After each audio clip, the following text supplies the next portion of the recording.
अस्सलाम वालेकुम। प्रोग्राम कटहरा, मैं हूं वकास वलाना। पाकिस्तान वर्सेस इंडिया बड़ा मैच था, लेकिन दूसरा जो इनिंग थे वो बारिश की नज़र हो गई।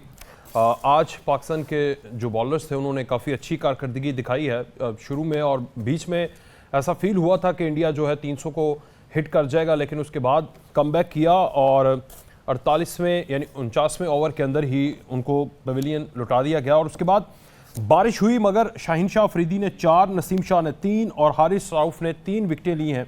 हमारे स्पिनर्स उस तरह से नहीं चल पाए, और ये वैसे भी है कि इंडिया जो है स्पिनर्स को अच्छा खेलते हैं। और पाकिस्तान पहली टीम है जो कि सुपर 4 मरहले में क्वालिफाई कर चुकी है। उसके बाद इंडिया और नेपाल का परसों आई गेस मैच होगा, और उसके बाद मोस्ट प्रोबेबली यही है कि इंडिया जो है वो भी चला जाएगा। तो इस एशिया कप को किस तरह देखते हैं? पाकिस्तान टॉप पर है इस फॉर्मेट के अंदर।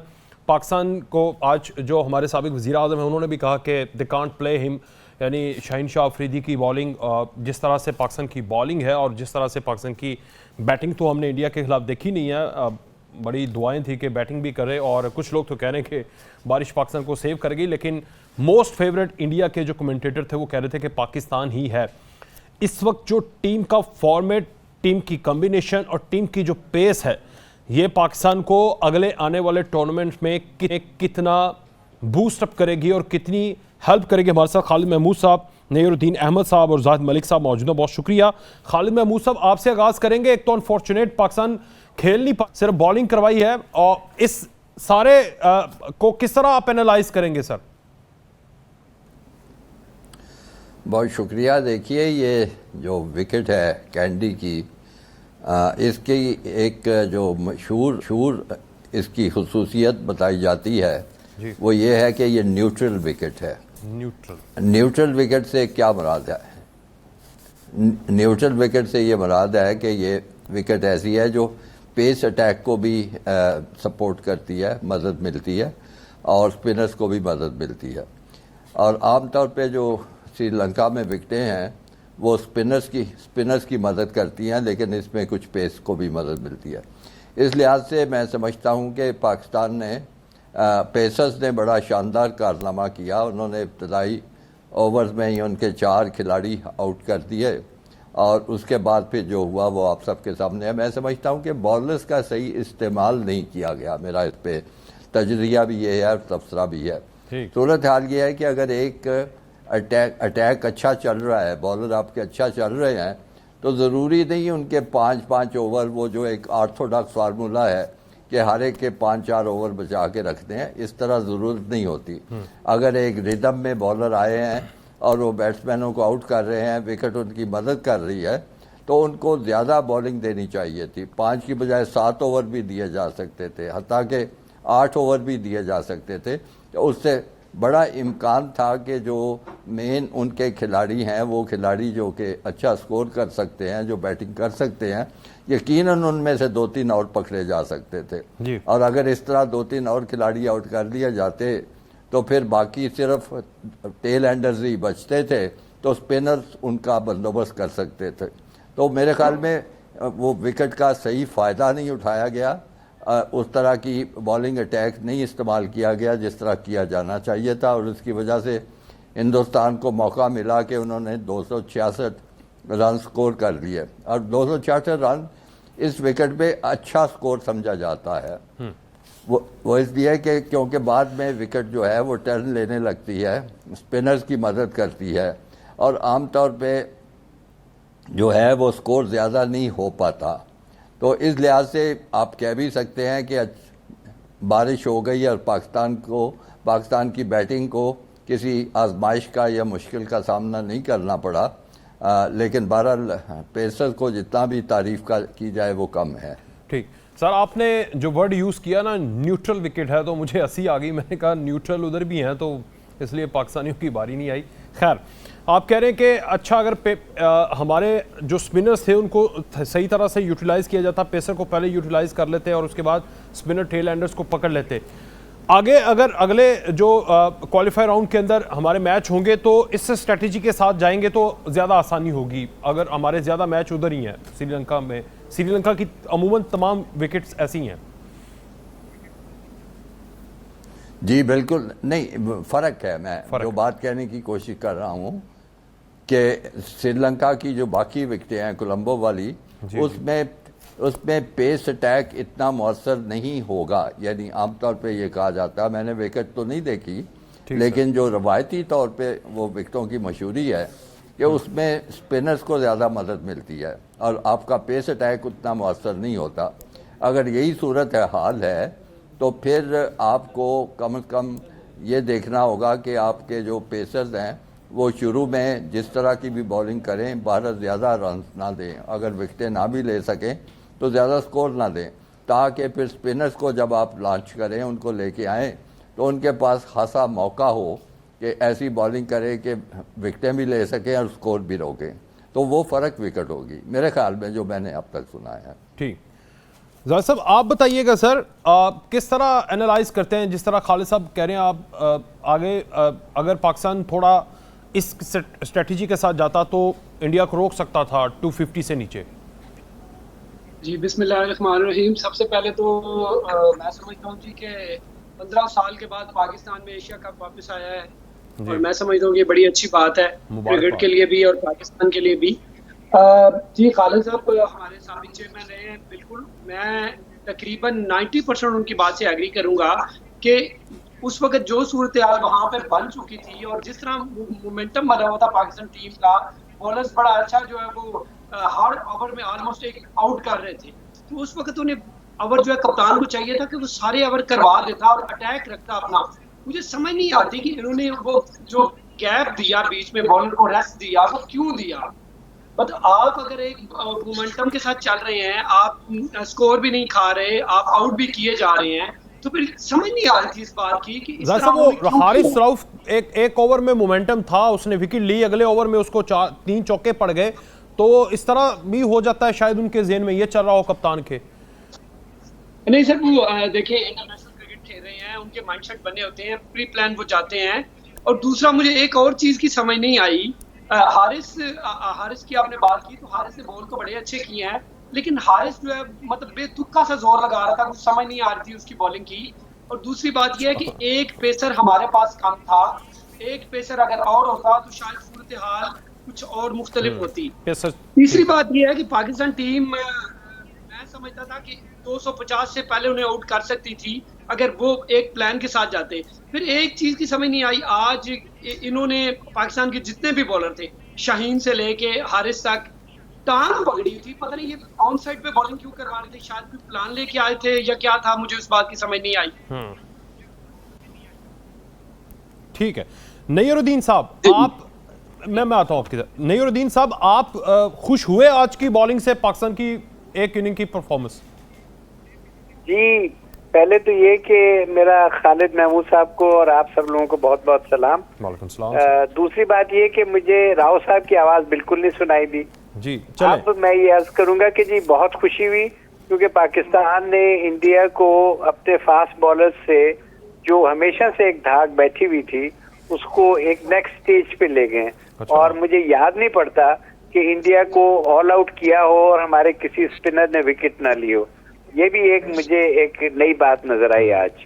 और अगर आप एनालिसिस देखें, मुझे इंडिया से मैसेज भी आया एक, वो ये कह रहे थे कि आप लोगों को इस चीज का ख्याल रखना चाहिए कि इंडियंस के आगे स्पिनर्स को कम से कम खेलाएं।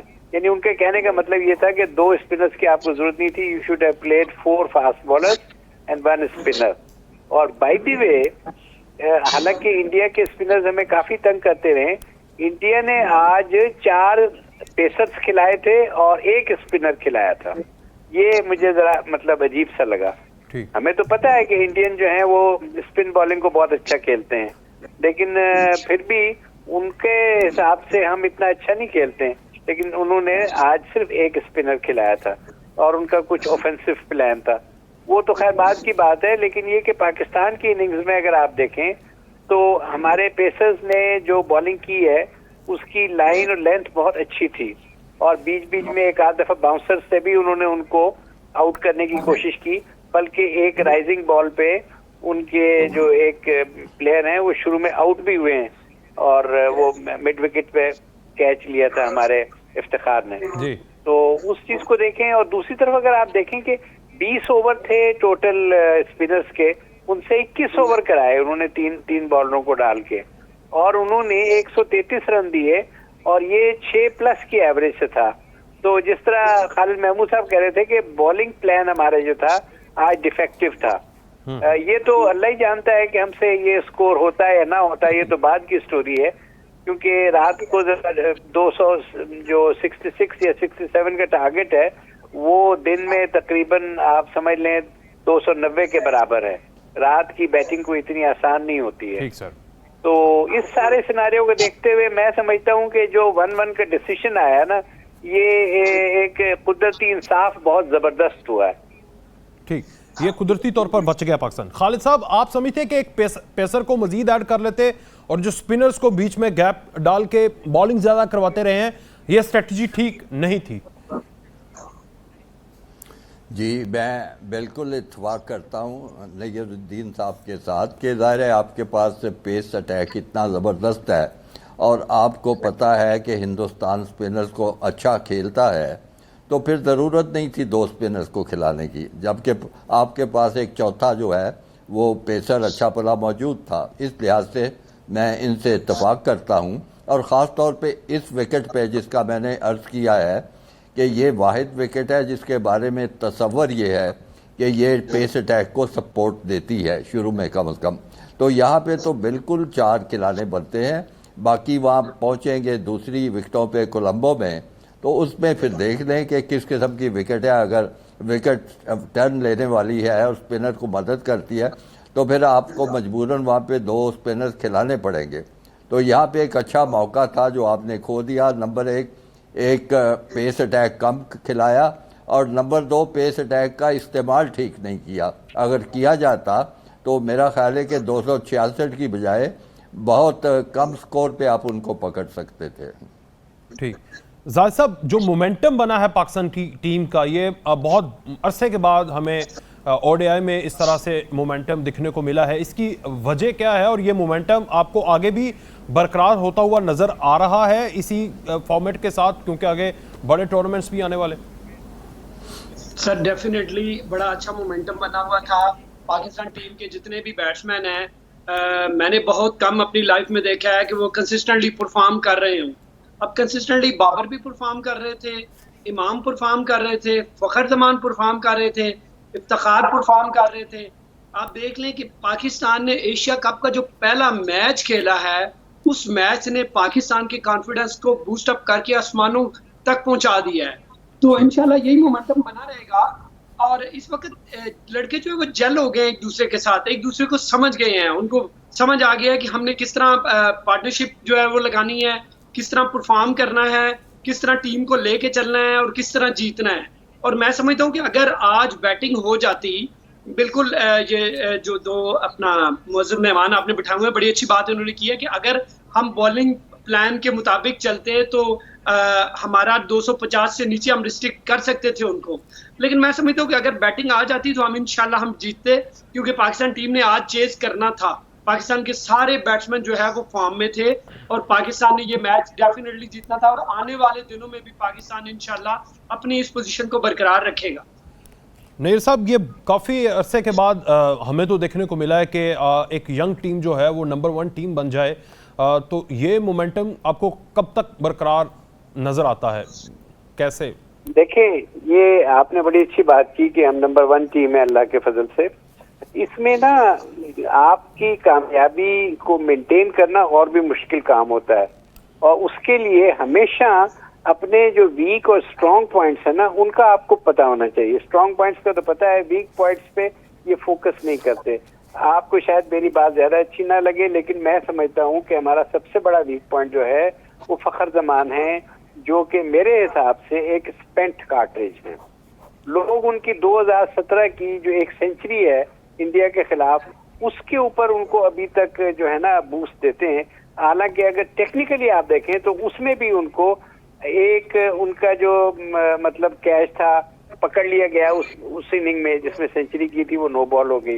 फिर उसके बाद वो रन आउट बची, उन्होंने 3 चांस लेके तो वो सेंचुरी की थी। मुझे उसने कोई इतना इम्प्रेस नहीं किया था क्रिकेटिंग पॉइंट से। पाकिस्तान जीता था, चैंपियंस ट्रॉफी जीता था, हम बहुत खुश हुए थे। एक दूसरी बात ये है कि आप ये देखें कि टीम में जो मतलब इन्होंने आगे मतलब सिलेक्शन लेके चलनी है उसको तो बाद में होगा, लेकिन आज एक जिस चीज ने बहुत मायूस किया वो हमारी फील्डिंग थी। आप यकीन जाने पिछले मैच तक पाकिस्तान की फील्डिंग अपने उरूज पे आई हुई थी और इससे पहले मैचों में भी। आप नहीं समझते ये थोड़ा प्रेशर भी होता है इंडिया पाकिस्तान का मैच का? देखिए मैं बात कर रहा हूँ कि ये प्रेशर कैसा प्रेशर है। आपने इंडिया के साथ वर्ल्ड कप खेला हुआ है, दुबई में खेला है, इससे पहले आपने ऑस्ट्रेलिया में खेला, सारे मैचेस खेले। प्रेशर वाली बात ना करें। प्रेशर गेम ही मतलब cricket is the game of pressure. Her game he pressure की होती है। चेस खेलने तो उसमें भी प्रेशर होता है। ठीक सर। यहाँ पे ये जो इन्होंने लोग कह रहे हैं ना कि 250 रन ही है, वो जो 16 रन ऊपर दिए हैं वो इन्होंने मिस फील्डिंग की वजह से दिए हैं। अभी भी मेरे हिसाब से 250 से ज्यादा इंडिया का टारगेट नहीं होना था अगर हमारी फील्डिंग। हाँ, जो कैच लिया है शादाब ने वो आउट ऑफ दिस वर्ल्ड था। उस कैच का कोई मैच नहीं है। ठीक, that was a matchless catch. लेकिन इतने रन दे देना जो है ना, हमने अपने आप को एक अच्छा भला स्ट्रॉन्ग पॉइंट से डेंजर जोन में जाने दिया। हमने जिस तरह से मतलब उनकी विकेटें ली, 68 पे 4 आउट थे उनके, वो सीन देखने वाला था। बाद में भी एक उनका वो हुआ है कोलैप्स जिसमें 10 बॉलों में फिर 4 विकेटें गिरी हैं उनकी। लेकिन कहने का मकसद ये है कि वो स्टेज ऐसी है 40वें ओवर के बाद या 35वें ओवर के बाद गिरनी होती हैं, क्योंकि जब आप बैट उठाएंगे तो विकेट गिरेगी। उससे पहले तो बैट उठा नहीं रहे। इंडिया के ओपनर ने आप यकीन जाने 70% डॉट बॉल्स खेली हैं शुरू में। ठीक सर, ये तो हाल था इंडिया का डिफेंसिव होने में शुरू। खालिद साहब आप बताइएगा ये जो वीक पॉइंट्स हैं उसमें जो कॉम्बिनेशन इस वक्त टीम का बैट्समैन में और बॉलर्स तो आउटस्टैंडिंग है, पर जो बैट्समैन का कॉम्बिनेशन है कोई इक्का दुक्का चेंजेस बड़े लेवल पे कर सकते हैं ओपनर्स पे भी गुंजाइश? जी मैं नैयर भाई से इत्तफाक करता हूं। उन्होंने उनकी 2017 की इनिंग्स का भी बड़ा अच्छा तजरिया पेश किया है, बल्कि मैं तो हैरान होता हूं कि उनकी याददाश्त भी कितनी है और वो कितना गौर से सब कुछ देखते हैं। वाकई वो एक उनमें है, डिफेक्ट है। वो हर वक्त ऐसे लगता है कि वो अभी आउट हुए उसके बावजूद कभी कभी खुशकिस्मती से अच्छी इनिंग्स खेल जाते हैं। तो मुझे नहीं समझ आती कि इतनी साथ रखे हुए हैं कोचेज़, मुख्तलिफ़ किस्म के हेड कोच हैं, बैटिंग कोच हैं, फलाने कोच हैं, तो इतने अरसे में इन्होंने क्यों नहीं उन पर मेहनत की और उनकी जो छोटी मोटी ख़राबियाँ थी वो ठीक कर लेते। बहरहाल ये इस वक्त ये बातें करने का वक्त नहीं है। अब तो दुआई करनी चाहिए कि वो बड़ी मुश्किल हालात में अच्छे से अच्छा खेलें और अपनी टीम के लिए अच्छा स्कोर बनाएं। बाकी रह गई फील्डिंग की बात, बिल्कुल ठीक बात कही गई है कि प्रेशर वाली कौन सी बात है। फील्डर तो इंस्टिंक्टिव होती है, जैसे होता है कि वो फील्डिंग सोच के नहीं की जाती, फील्डिंग तो की जाती है जैसे वो आपके सामने शिकार आया है तो आप झपट पड़ते हैं उस पर, बगैर वो बाद में देखते हैं कि कहाँ गेंद पकड़ा था, क्या किया था, वो तो आप झपट पड़ते हैं और उसके बाद उसको स्कोर को रोकते हैं या कैच पकड़ते हैं। ये सारा ये तो ऐसी चीज़ें हैं कि जिसमें मेरा ख्याल है कि याद भी नहीं रहता कि किसके खिलाफ खेल रहे हैं, इंडिया है या मुखालिफ जो है नेपाल है, ये है। क्योंकि फील्डर तो बड़े आदी होते हैं फील्ड करने के, आदी उनको होना चाहिए, उनकी फिटनेस भी बड़ी ज़बरदस्त होनी चाहिए। तो मुझे कुछ ऐसा महसूस हो रहा है जैसे जो कमज़ोर टीमें हैं उनके खिलाफ कोई फील्डर भी शायद हौसले बुलंद किए होते हैं, और जब एक अच्छी टीम और अच्छे बैट्समैनों से उनका वास्ता पड़ा तो उनकी फील्डिंग में भी कमज़ोरी आ गई। मेरे ख्याल में ये एक लम्हा फ़िक्रिया है। हमारे जो कोचिंग स्टाफ है उसको बहुत ज़्यादा इस मामले पे गौर करना चाहिए और बाकी चीज़ें छोड़ दें और जितनी प्रैक्टिस करवा सकते हैं थोड़ी बहुत फील्डिंग की वो भी करवाएं, ये होनी चाहिए। बल्कि ये तो आम तौर पे होता है कि बड़े एक इवेंट से पहले इस किस्म के कैंप लगते हैं, फिटनेस के लिए भी लगते हैं, फील्डिंग के लिए भी लगते हैं। लेकिन चूँकि पाकिस्तान का जो शेड्यूल था क्रिकेट का बहुत ही मसरूफ़ था, इसलिए कभी अफ़गानिस्तान से खेल रहे हैं, कभी किसी से खेल रहे हैं, कभी श्रीलंका जा रहे हैं। अब भी मुझे समझ नहीं आती कि ये क्या है शेड्यूल, कि पाकिस्तान टीम जो है वो फिर एक दफ़ा पाकिस्तान आ रही है या गालबन बांग्लादेश के ख़िलाफ़ मैच है। इतना ट्रैवल जो है वो ऐसे लगता है कि कोई दुनिया के गिर चक्कर लगाने वाली बात है। दूसरी तरफ हिंदुस्तान जो है मजे से वो अपने ग्राउंड में खेलता है। ये मैंने आपसे पूछा है, टाइम कम है जरा। जी एक तो देखें ना, नंबर 1 टीम हो गई है, लेकिन उसके ग्राउंड्स में उस तरह से मैच नहीं खेले जाते हैं। हमसाया मुल्क आने को तैयार नहीं है। आप पीसीबी के चेयरमैन भी रहे हैं, कब तक ये रहेगा हमारे साथ? और दूसरा, वेरी क्विकली, फाइनल में आप पाकिस्तान इंडिया का टाकरा नजर आएगा आपको एशिया कप में, उम्मीद है? जी, इसकी तवक्को की जा सकती है, लेकिन जो बात आप दूसरी कर रहे थे कि हिंदुस्तान आने को तैयार नहीं है, वो भाई नहीं आने को तैयार था तो ना आता, आप अपना शेड्यूल अनाउंस करते। आपको क्या ज़रूरत थी सौदेबाजी करने की? कभी आप कहते हैं हाइब्रिड होगा, कभी आप कहते हैं अमारात में खेलेंगे, कभी वो कुछ, आपकी एक नहीं सुनी गई। मुझे तो शर्म महसूस होती है सुन के, शर्म महसूस होती है कि मेज़बानी पाकिस्तान कर रहा है। कहाँ की मेज़बानी कर रहा है? ये मेज़बानी हो रही है। कभी चार्टर्ड फ्लाइट से श्रीलंका जाते हैं, कभी वापस आ रहे हैं, कभी कौन सी मेज़बानी है? बिल्कुल ये हम अपने शायकीन को मिसलीड कर रहे हैं, उनको गलत बातें बता रहे हैं। हमारे हाथ से मेज़बानी मुकम्मल ली जा चुकी है, कुछ भी नहीं। कि पाकिस्तान टीम में फील्डिंग्स के लैप्स शुरू से थे। ये पाकिस्तान टीम जब से क्रिकेट खेल रही है उस वक्त से लेके आज तक फील्डिंग का मसला हम कभी भी हल नहीं कर सके। ठीक, एक तो ये पॉइंट हो गया। दूसरा, एक तो मेजबानी वाला, और तीसरा फाइनल में टाकरा इंडिया के साथ, ये बता दें वेरी क्विकली, टाइम कम है जरा। जी, मेजबानी वाला तो बिल्कुल जी, खालिद भाई ने बिल्कुल सही बात की है जी। किस चीज की मेजबानी है? हम लोग ना तो पहले मैच में तो हमारा लोगो ही नहीं था एशिया कप का उसके शर्ट के ऊपर। दूसरी बात ये है कि वो लड़कों को भगाई जा रहे हैं, कभी इधर कभी उधर, कभी अफगानिस्तान में मैच है। सर बात ये है कि अगर आपने पाकिस्तान में खेलना था तो आपको क्या जरूरत थी इंडिया के पांव पकड़ने की? आप अपना शेड्यूल अनाउंस कर देते, वो आते या ना आते ये तो उनकी मर्जी थी। बात ये, दूसरी बात ये कि आपने कहा कि फाइनल में आप इंडिया को देख रहे हैं, तो डेफिनेटली 2 ही स्ट्रॉन्ग टीमें हैं पूरे एशिया में, पाकिस्तान और इंडिया, और डेफिनेटली यही टीमें आपको नजर आएंगी। ठीक, नेर साहब, पाकिस्तान इंडिया ही फाइनल में नजर आएगी या? बात करना चाहता हूँ आपके प्रोग्राम में लास्ट टाइम। जी, खुदारा खालिद साहब भी बैठे हुए हैं, ये जो भी प्रोग्राम मेरा सुन रहा है, मेरी ये बात सुन रहा है, पाकिस्तान को चाहिए, पाकिस्तान क्रिकेट बोर्ड को चाहिए कि क्लब क्रिकेट की तरफ जो है वो थोड़ी सी तवज्जो दे कि आपकी जो नर्सरी है, आपको जो प्लेयर मिलना है वो क्लब क्रिकेट से मिलना है, तो क्लब क्रिकेट के ऊपर थोड़ा सा फोकस करें जहाँ से आप लोगों को प्लेयर मिलने हैं। ठीक है नैयर साहब, सारे पॉइंट्स के ऊपर। और बांग्लादेश और अफगानिस्तान को ही अपसेट कर सकता है। मैं एक बात, आपने बड़ी इंपॉर्टेंट बात की फाइनल की। बाई चांस अभी तक एशिया कप को 15 मैचेस हो चुके हैं, 15 दफा खेले हैं, एक दफा भी इंडिया पाकिस्तान फाइनल में नहीं आए।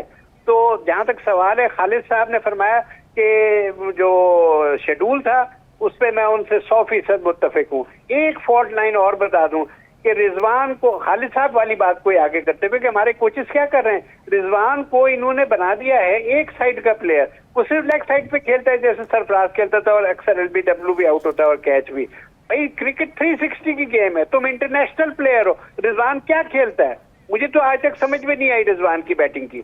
उसको कोचेस को सब थोड़े ऑप्टिमिस्टिक हो जाए ना, आज तो हो जाए ऑप्टिमिस्टिक हो जाए। तो बहरहाल मुझे यही गुजारिश करनी थी, आपके पास टाइम ज्यादा नहीं है इसलिए मैं इस पे रिपीट नहीं करूंगा, लेकिन खालिद साहब ने जो बातें की हैं टूरिंग के ऊपर, ट्रैवलिंग के ऊपर और इंडिया के ऊपर, उनसे मैं 100% मुत्तफिक हूँ। ठीक है, बहुत शुक्रिया जी नैयर साहब आपका भी, खालिद साहब आपका भी, और जाहिद साहब आपका। एक ब्रेक लेते हैं, वापस आएंगे, पाकिस्तान की सियासत पर बात करेंगे।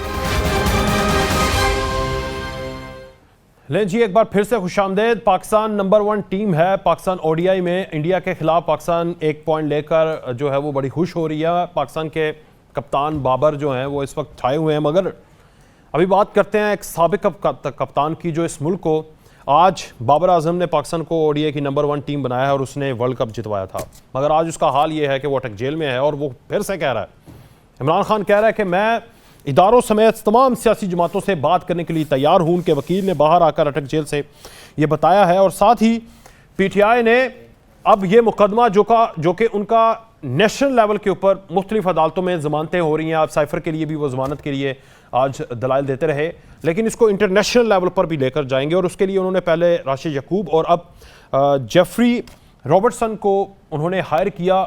जेफरी रॉबर्टसन जो है वो सलमान रशीदी जो मलून है, जो आपको पता ही है, मैं उसके आप बारे में क्या तज़किरा करूं, उसने उस मलून का वकील रहा है। ये इस बैरिस्टर को हायर किया पाकिस्तान तहरीक इंसाफ ने, और उसके बाद जब इनके ऊपर तनकीद आई तो एकदम से उससे भी बैक ऑफ हो गए, यानी कि उससे भी पीछे हो गए 2 वकील इंटरनेशनल लेवल के ऊपर। और वैसे इस मामले में इंटरनेशनल लेवल पे जाने की क्या जरूरत है? मुझे तो ये समझ नहीं आ रही कि क्या इंटरनेशनल कम्युनिटी आपके इंटरनल मामलात में कोई बंदा जाके जिना हाउस को जला दे, हमारे शोहदा की जो तमाम तर तस्वीर हैं, उनके मुजस्मे हैं, उनको तोड़ दे, मुल्क की सलामती को नुकसान पहुंचा दे, उसके ऊपर पाकिस्तान का कानून इंप्लीमेंट होगा, इंटरनेशनल कवानीन क्या करेगा? क्यों आएगा भाई? आप यहां पर रियासत मदीना की और कवानीन की बात करें और उसके बाद एक मलून के वकील की खिदमात को लें, और जब आपके ऊपर थोड़ा प्रेशर आए तो उससे पीछे हटे। अगर ना किसी को पता चलता तो यह मामला चलना था। पहले आप सफीरों से मिलें, जाके उनको कहें, पहले खतूत लिखते रहे पूरा साल कि हम खत लिख रहे हैं पाकिस्तान के इंटरनल मामलात में मुदाखलत करो, मुझे बचा लो। उसके बाद सफीरों से मिले कि पाकिस्तान की रियासत को मजबूर करो कि वो मुझे जो है वो रेड कारपेट के जरिए मेरा इस्तकबाल करे, क्योंकि मैंने बहुत अच्छा कारनामा किया। और अब इस तरह इंटरनेशनल अदालतों के अंदर जाएंगे। होना क्या है? हमारे साथ लालचंद मली साहब हैं, डॉक्टर मजहर साहब हैं, PMLN से लालचंद मली साहब, पाकिस्तान तहरीक इंसाफ। लालचंद मली साहब, पाकिस्तान की अदालतों से आपका एतमाद उठ गया है? अदालतें तो गुड टू सी कहती हैं, वहां नहीं मिलना। इंटरनेशनल कोर्ट ऑफ जस्टिस में गुड टू सी नहीं किसी ने कहना जनाब। हाँ जी, लेने के देने ना पड़ जाए। जी शुक्रिया जनाब। देखें, इमरान खान साहब ने हमेशा कहा है वो पाकिस्तान की अदालतों पर यकीन रखते हैं। पाकिस्तान तहरीक की जो हमारी लीगल टीम है, उन्होंने भी हर प्रोग्राम में ये कहा है कि हम अपने चेयरमैन के जो केसेस हैं उन पे जो झूठे मुकदमात बनाए गए हैं 180 के करीब, उनको हम पाकिस्तानी अदालतों में लड़ेंगे और इंशाल्लाह इन्हीं अदालतों से उनको रिलीफ मिलेगा, क्योंकि ये केस झूठे हैं। और आपने देखा जो तोशाखाना का शेयर हुआ है, और उसके बाद अब इन्होंने उम्मीदें लगा रखी हैं कि तोशाखाना का क्या शेयर हुआ? सर जमानत मिली है अभी तो। सुप्रीम कोर्ट की ऑब्जर्वेशन आपने सुननी ही नहीं ना। हशर तो मैं बताता हूं, जो केसेस आपके दौर में बने थे वो खत्म हुए, उनका हशर नशर हुआ है। जी जी, चलिए, या आप बोले या मुझे बोल रहे थे। देखें, उनका हशर ये हुआ है कि सुप्रीम कोर्ट ने ऑब्जर्वेशन दे दी है कि तोशाखाना में इमरान खान को हक के जो अपना उनका हक है इंसाफ का या अपने एविडेंस पेश करने का या तहफ़्फ़ुज़ का, वो उनको नहीं दिया गया।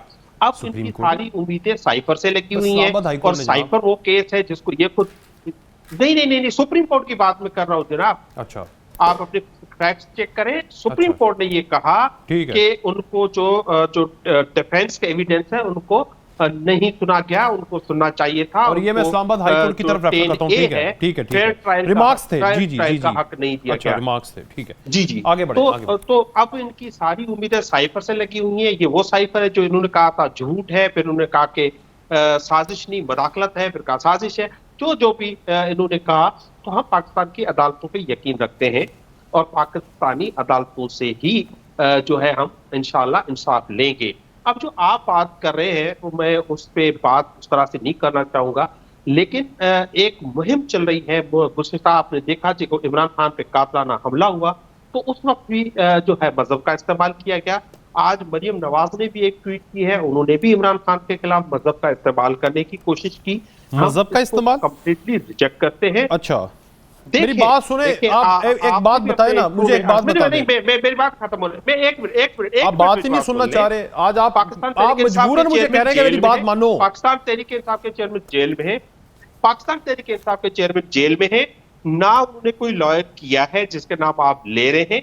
और जो इस्लाम की खिदमत पाकिस्तान बुखारी की और उमर अयूब की ज़ूम पे उससे मीटिंग हुई, उसको हायर किया, $25,000 देने थे और इसमें डील भी हो गई थी।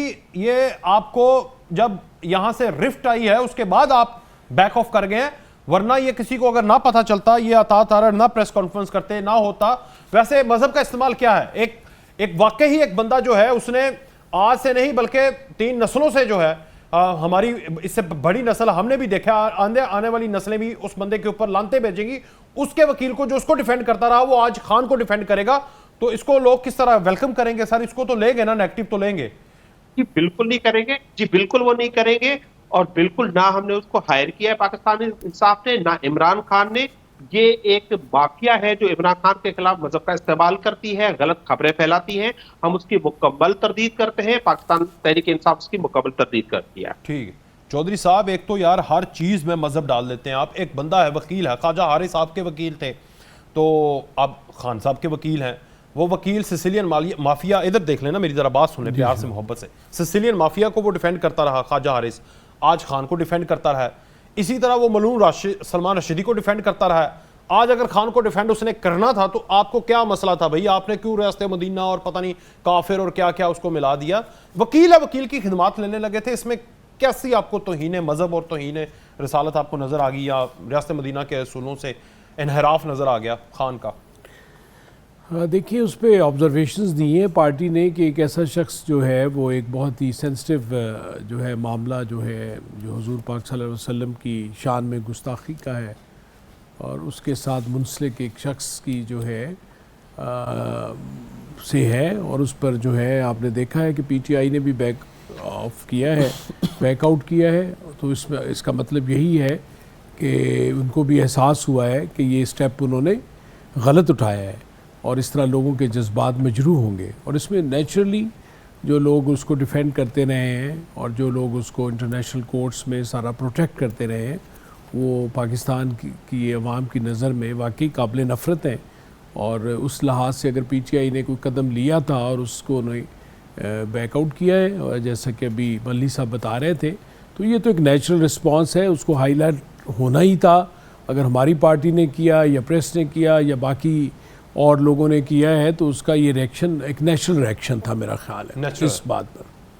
ठीक है, तो इसको मजहब के साथ अगर वो वकील कर लेते तो फिर ये भी ये इश्यूज़ को डिस्कस तो होने ही थे, ये मजहबी इश्यूज़ जिस पर वो उसको सपोर्ट करता रहा है और उसकी जो है वो बहरहाल मल्ली साहब का नुक्ता है। हमारे लीडर के ऊपर हमला करवा के उसको भी मजहब के साथ जोड़ दिया। आज वो वकील की खदमात इंटरनेशनल, अच्छा छोड़ दें, चले मजहब को छोड़ दें, आगे बढ़ते हैं। मुझे ये बता दें कि ये जो इंटरनेशनल कोर्ट ऑफ जस्टिस में लेकर इस इंटरनल पाकिस्तान के नेशनल मामले को, जिसमें आपके बकौल वो मुजरिम है आपकी पॉलिसी के बकौल, इंटरनेशनल कोर्ट ऑफ जस्टिस में इस तरह के मामलात को लेकर जाना चाहिए, इस पर बताएं ज़रा। मेरा ख्याल है कि जो है पहले तो ऐसी कोई मिसाल नहीं है और इस तरह के मामलात हमेशा हमारी कोर्ट्स ने ही सारे सॉल्व किए हैं। और इसमें ये जो 9 मई के वाक़यात हैं वो वाकई इस पर इनके सारे लीडर्स बशमूल इमरान खान साहब ख़ुद भी जो है उस पर माजरत खाना उनका रवैया है। शुरू में तो नहीं था, लेकिन फिर उन्हें एहसास हुआ। शुरू में तो आपने देखा जब वो कोर्ट में बैठे हुए थे और कोर्ट ने भी उन्हें कहा, सुप्रीम कोर्ट ने, कि आप इसकी मज़म्मत करें,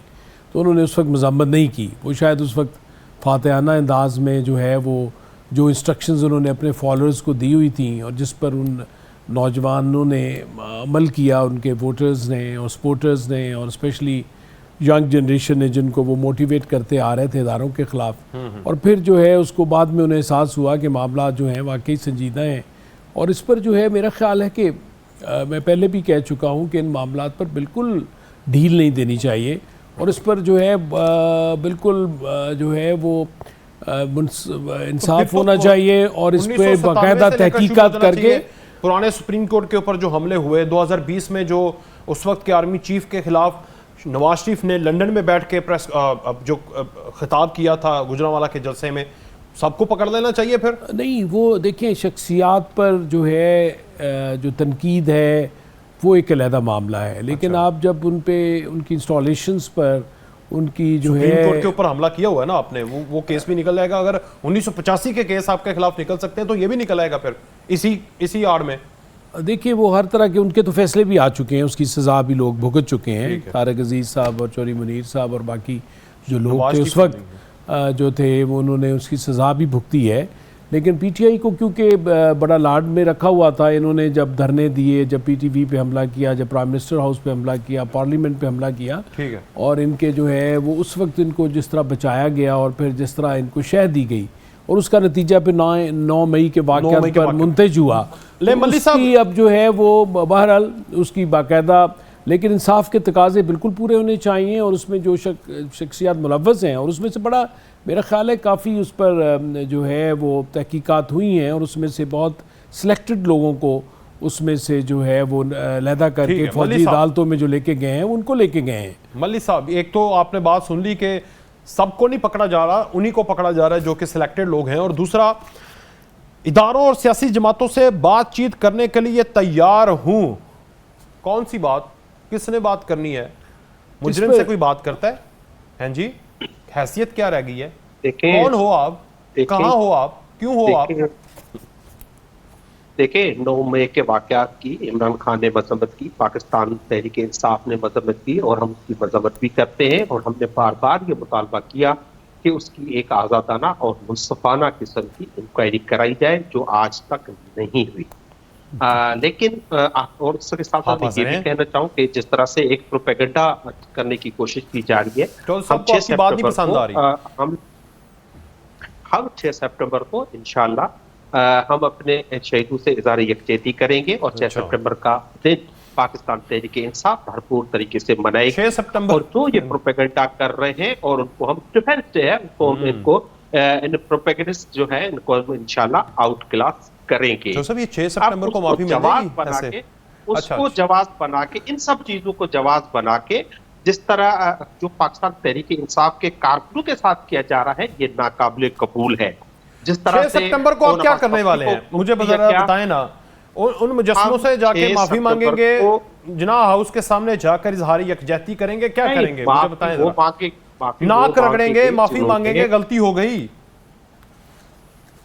चले आप उसको जो भी तो तलफ़्फ़ुज़ आप उसके लिए कह दें, लेकिन वो शोदा है, वो काबिल एहतराम है, वो पूरे वतन के लोगों को अजीज हैं। आपकी इन बातों की वजह से जो प्रोपेगेंडा होता है वो काबिल एतराज है, वो आपको नहीं करना चाहिए। मैं प्रोपेगेंडा कर रहा हूं? पाकिस्तान देखिए, आप मुझे एक बताएं कि उस वाकयात को बुनियाद बना के ओन पास पपी को उठा के जाते हैं, 10 दिन के बाद जाहिर करते हैं कि जो प्रेस कॉन्फ्रेंस करे वो उस वाक्य में शामिल नहीं होता, और जो ना करे साहब तो छोड़ गया आपको कल में शामिल होता है। वो तो छोड़ गया आपको कल। छोड़ा? कब छोड़ा? कल छोड़ दिया। 10 दिन कहाँ थे? आपने पूछा उनका कि वो 10 दिन कहाँ थे?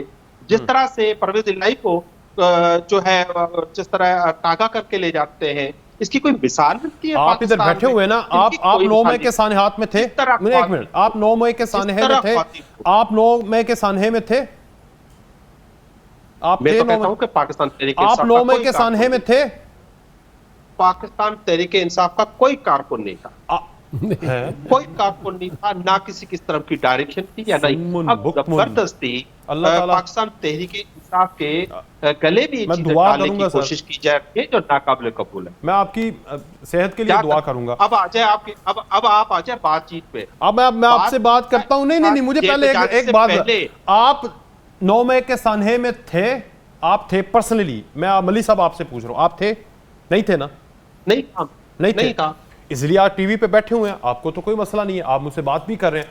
जो था वो कानून के नजर में आ गया, कानून अब उससे 2 हाथ करेगा, ठीक है? या माफी मांगेगा वो, मुझे एक बात या फिर उसको। मुझे एक बात बताएं, इमरान खान थे, इमरान खान तो जेल में थे, वो कैसे 9 मई के वाकयात में आ गए? शाह महमूद कुरैशी और मैं तो कराची में बैठे हुए थे, वो लाहौर और मुल्तान में कैसे वो FIR एक वर्ल्ड वॉर में खुद उनके साथ कराची में बैठा। मेरी बात सुने। इस तरह वो सदाम हुसैन जो था, उसने जाके खुद कत्ल किए थे, भुट्टो ने वो बंदा खुद मारा था जिसको फांसी दे दी थी। भाई जो लीडर होता है ना, उसकी वजह से अगर हो गया है, मुल्क में अफरा तफरी होगी, तो केस तो उसके ऊपर जाएगा। तो गलत किया। मैं एक एग्जांपल दे रहा हूं आपको, कल को ये भी हो जाएगा गलत। अगर ये प्रूव कर दिया अदालत में मैं नहीं था, तो ठीक है, छुट जाएंगे। मैं कह रहा हूं अदालत में इन्होंने प्रूव कर दिया, छुट जाएंगे। मगर मैं आपको एग्जाम्पल दे रहा हूं कि अगर कोई कह दे कि इस मुल्क को तहस नहस कर दो, तो जो फौज तहस नहस कर रही है उसको तो बाद में पकड़ेंगे। जिसने कहा या जिसकी वजह से, जो प्रेसिडेंट है, जो आर्मी चीफ है, व्हाटएवर, या जो लीडर है, उसके अगर कहने पे हुआ तो वो कल्प्रिट बड़ा होगा। तो खान साहब को इस जुमरे में पकड़ा जा रहा है जनाब। अब आपको मेरी बात की समझ आई कि अभी भी नहीं आई? मैं आपकी बात खूब समझता हूं। ये बात वही है जो नून लीग का प्रोपेगेंडा है, ये बात वही है जो PGM का प्रोपेगेंडा है, ये बात वही है जो JUI का प्रोपेगेंडा है, जो मैं भी उनके प्रोपेगेंडा में हूं। अपोनेंट है, ये उसका प्रोपेगेंडा है। हम बहुत वाज़ेह तौर पे कहते हैं कि हमारा इन चीजों से कोई लेना देना नहीं है। इसलिए आप बात करने के लिए तैयार हैं, और आज आपसे बात करने के लिए कौन तैयार होगा ये बता दें। चलो आगे बढ़ जाते हैं, छोड़ दें, मैं आपकी जान छोड़ता हूं। आप मुझे बता दें, बात करने के लिए तैयार हैं, कौन करेगा आपसे बात? आज कौन करेगा बात? आप करेंगे? देखिए, ना करें। देखिए, इस मुल्क में पाकिस्तान के आइन की बहाली की जंग लड़ रहे हैं, आइन और कानून की जंग लड़ रहे हैं। अब आप देखें, जैसे ये हुकूमत गई है तो पीपल्स पार्टी ने रोना शुरू कर दिया, ANP ने रोना शुरू किया कि आइन वायलेट हो रहा है। आइन वायलेट अब नहीं हो रहा है, आइन जब पंजाब के इलेक्शन नहीं हुए तब से उसकी वायलेशन शुरू हुई है और मुसलसल उसको वायलेट किया जा रहा है। हम उसकी बालादस्ती के लिए हमने कहा कि हम बातचीत करने के लिए, पॉलिटिकल पार्टीज के साथ बैठने के लिए, और एक एजेंडा कि इस मुल्क में जमहूरियत बहाल हो, आइन बहाल हो और इलेक्शंस हो और अवाम अपनी विल, अपनी मर्जी का इजहार करे, उसके लिए हम कभी भी किसी के साथ भी बैठने के लिए तैयार हैं। इसलिए नहीं बैठना कि नए कानून देने हैं, किसी को एनआरओ देना है, ना हमें एनआरओ दिया था ना हमें चाहिए। एनआरओ चाहिए होता है चोरों को जिन्होंने नेब कानून को चेंज किया। पाकिस्तान तहरीक इंसाफ के चेयरमैन सादिक और अमीन थे, सादिक और अमीन हैं, और इंशाल्लाह जल्द आप उसको पाकिस्तान के अवाम के साथ देखेंगे। और ये सारा फैसला चाहिए इन सबको चाहिए कि अवाम पे छोड़ दें, इलेक्शन में आए। इलेक्शन से भागते हैं, अवाम से भागते हैं, टीवी पे आके जो झाड़ते हैं ये अपना भाषण वो बंद करें, इलेक्शन में आए, अवाम में आए। ले जो साहब, ना वो बंदा दहशतगर्द है, ना ही वो एंटी स्टेट है, ना ही वो चोर है। वो सादिक और अमीन है, वो पेट्रियट है। 6 सितंबर को मुजाहरा करेंगे। चोर आप, इदारों के ऊपर हमेशा आपने हमले किए, वोट चोर आप, इलेक्शन से आप भाग रहे हैं, आइन की खिलाफ वर्जी आपने की, पंजाब और KPK के इलेक्शन ना करवा के। गद्दार आप हैं। किस मुंह से उनको आप कहते हैं? अपना आईने में देखें, देखिए ये वो बातें हैं। मल्ली साहब भी माशाल्लाह कुछ बातें कर रहे हैं, आप खुश हुए, लेकिन ये है कि अपने गिरबान में झांकें। पहले तो ये जो माफ़ी 6 सितंबर को मांगनी है, उसमें या उससे पहले ही इमरान खान साहब सारी पॉलिटिकल पार्टीज से बरमला माफ़ी मांगे कि उन्होंने जो प्रोपेगेंडा और जो 40 साल आपने लूटा, आपका बहुत शुक्रिया। जो 2000 आपने लंदन में महल बनाए, आपका बहुत शुक्रिया। पाकिस्तान को इस महंगाई की आग में फेंक दिया, बहुत शुक्रिया। शहबाज साहब, आप पाकिस्तान को लुटवा के खुद लंदन चलेंगे, आपका बहुत शुक्रिया। इसहाक डार साहब, और बताऊं सर, मुझे बात करने का मौका दे। वलाना साहब, बात ये है कि ये पहले तो इमरान खान साहब और इनके पार्टी के जो सरकर्दगा लीडर और जो प्रोपेगेंडा मुहिम और जो इनके स्पोक्स पर्सनस और जो गोएबल की फ़िलासफ़ी पे जो अमल पैरा रहे, ये 2008 से, बल्कि उससे पहले भी इनका एक ही वतीरा था। इन्होंने एक वोट बैंक जो है, एक बुग़्ज़ और नफ़रत की सियासत पर खड़ा किया, और वो फिर उस बुग़्ज़ और नफ़रत को पॉलिटिकल पार्टीज़ इस मुल्क की उनके ख़िलाफ़ किया। और फिर ये ख़ुद इमरान खान साहब ने बेतहाशा दफ़ा इंटरव्यूज़ में कह चुके हैं, और वो एंकर्स भी सारे कह चुके हैं, जिनका एक सारे वो टीवी पर जो इकट्ठे होते थे, कि हमने वो बातें सारी जो हैं वो अपने जहन से या अपनी जो है माइंड अप्लाई करके नहीं की, बल्कि हमें जो फीड किया जाता था हम वो टीवी पर आकर वो शुरू हो जाते थे। और उसके साथ इन्होंने जिस तरह सबकी किरदार कशी की, पहले तो वो उस पर माफ़ी मांगे कि जिनके साथ अब वो बातचीत करना चाह रहे हैं, जिनके साथ वो चाह रहे हैं कि अब हम बातचीत करें और एक सियासी एजेंडे को लेकर आगे जाएं। माफी मांगने की बात कर रहे हैं। नहीं, अब वो मेरा ख्याल है कि हैं कौन? चोर, करप्ट, लुटेरे, माफिया, सिसिलियन माफिया बकौल इमरान खान। जी, वो यही बातें तो हैं जो इतनी नफरत की बुनियाद बनी। और देखें, ये जो पार्लिमानी सिस्टम है, मैं कई दफ़ा कह चुका हूँ कि ये चल ही नहीं सकता जब तक सारे पॉलिटिकल पार्टीज जो हैं, अपोजिशन और हुकूमत, दोनों इस सिस्टम को अगर ना चलाना चाहें। अगर आपने असेंबलियाँ तोड़नी है, अगर आपने नेशनल असेंबली तोड़नी है, KPK की पंजाब असेंबली तोड़नी है, और फिर अपने रूलिंग्स देनी है गलत और कब्जे करने हैं, तो ये इस तरह तो इस सिस्टम को फिर ना रहने दें, फिर ना चलाएं। क्योंकि अगर बड़ी पॉलिटिकल पार्टीज अगर ये नहीं संजीदा होंगी और इस तरह की फाश गलतियां इन सब ने मिलकर की हैं कि आज उसका सारे खमियाजा भुगत रहे हैं। मली साहब, हल मैंने निकलवा लिया है। अगर आप इदारों से या सियासी जमातों से सबसे माफी मांगनी है, खुले दिल के साथ बात करनी है, तो पहले, और अब ये समझ गए हैं और इनको अकल भी आ गई है, का नाम लेकर माफी मांगनी चाहिए। एब्सोल्युटली, सबसे जिनके खिलाफ इन्होंने बुग़्ज़ और नफरत की तकरीर, जमानत पर रिहा हो, जाके लंदन में उनके पांव पड़े, जाके माफी मिल जाएगी। सर, बिल्कुल माफी मांगना चाहिए, क्योंकि से मांगेंगे माफी। 60 रुपए गरीब को आटा 60 रुपए किलो दिया, बातें रिपीट इन्होंने 160 माफी यार, माफी हमें मांगना चाहिए। पेट्रोल हम 150 रुपए का हमारी हुकूमत के दौर में था, इन्होंने 305 का कर दिया, माफी हमने मांगनी चाहिए। बच्चे आजकल पूरा पाकिस्तान जो है 18 रुपए फी यूनिट बिजली का था, इन्होंने 52 रुपए किया। अब माफी हमें मांगना चाहिए। इन लोगों को शर्म आना चाहिए। वो बारूदी सुरंगें बिछा के गए, माफी मांगे। बच्चों को लेकर बेचने के लिए बोलियां लगा रहे हैं। आप सोशल मीडिया चेक करें, मीडिया पे पाबंदियां है, वो दिखा नहीं रहा पूरे पाकिस्तान में क्या हो रहा है, उस पर बैन नहीं टिकाया जा रहा। लेकिन इनको ख्याल करना चाहिए, कुछ सोचना चाहिए कि जिस तरह इन्होंने तबाही की। उसके बाद आप मजेदार बात देखें ना, कैसे मुल्क से गुम हुए।